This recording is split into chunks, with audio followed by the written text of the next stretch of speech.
Welcome back to web development with AngularJS and Bootstrap. Last time we introduced Bootstrap and AngularJS. This time we'll hit the ground running and build the first thing one should always build, the Hello World app.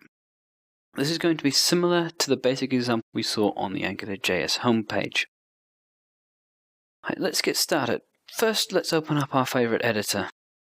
For ease of setup, I'm actually going to use a plunker. This sets up for me a basic HTML page, a JavaScript file, and a style sheet automatically. If you want to follow along using your own plunker, which is free and on the web, just go to plunkr.co. First, let's edit the HTML page and add in those CDN links we saved earlier in the head section.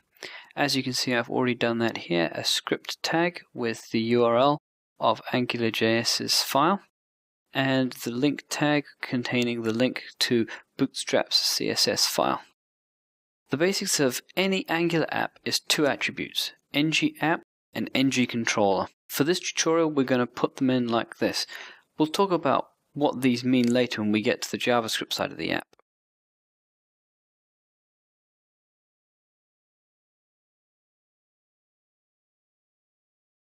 Next, we're going to add in the first basics of the Bootstrap framework, which is the container class and its sister container fluid. These are both the wrapper that should go around all other content on the page, giving us the tools to organize the contents. Container fluid is a full-width class that always stretches the content from one side of the page to the other, whereas the container class is a fixed-width responsive class that changes its size based on the screen width. Try swapping these two classes around once we've finished this app and resizing the screen to see how it affects what the content does. For now, we're just going to add class equals container. Now let's set up the JavaScript part of Angular. First, we switch over to the script screen and we add in what's known as the module function. The name that we put into the first parameter of this function should be the same as the name of the ng-app tag in the HTML page.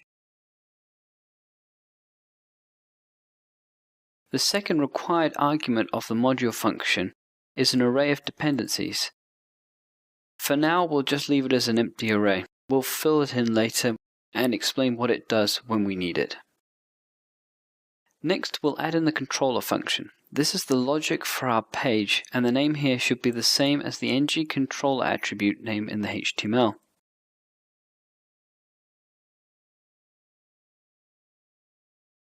As you've probably noticed, the controller function is actually a function on the module that we just created.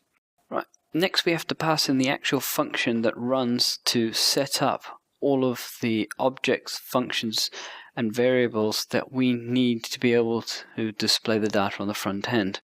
It's a good practice to use the directive insertion version of this all the time, as it has less problems when you try to minify the file. For now, the only directive we'll need is the $scope directive, like so.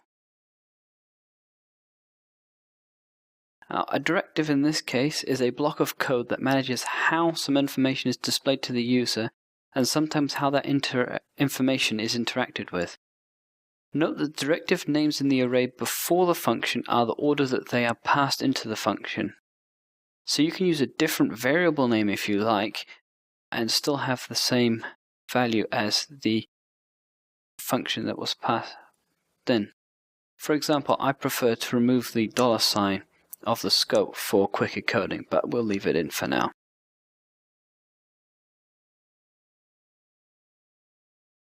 Now we'll add in a variable so that it can contain the data for the HTML and from the HTML.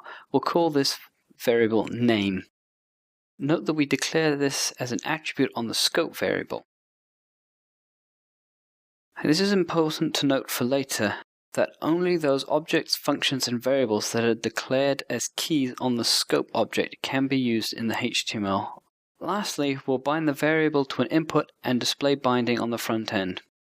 We'll switch back over to our HTML page again and add in the following snippet.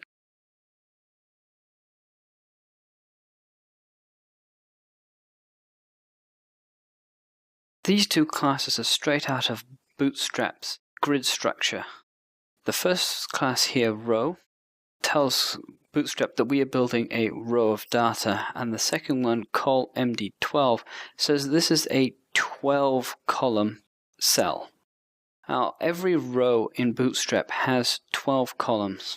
So by saying that we're using a 12 column means it will span the width of the page.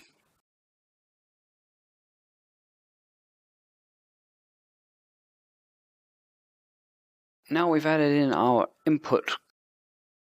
First of all, we've added in the form control class, which is what Bootstrap uses to know that it should apply all the Bootstrap input styling on it. And the ng model says that this input is bound to the value of the name variable on the scope that we put in the last step. Right.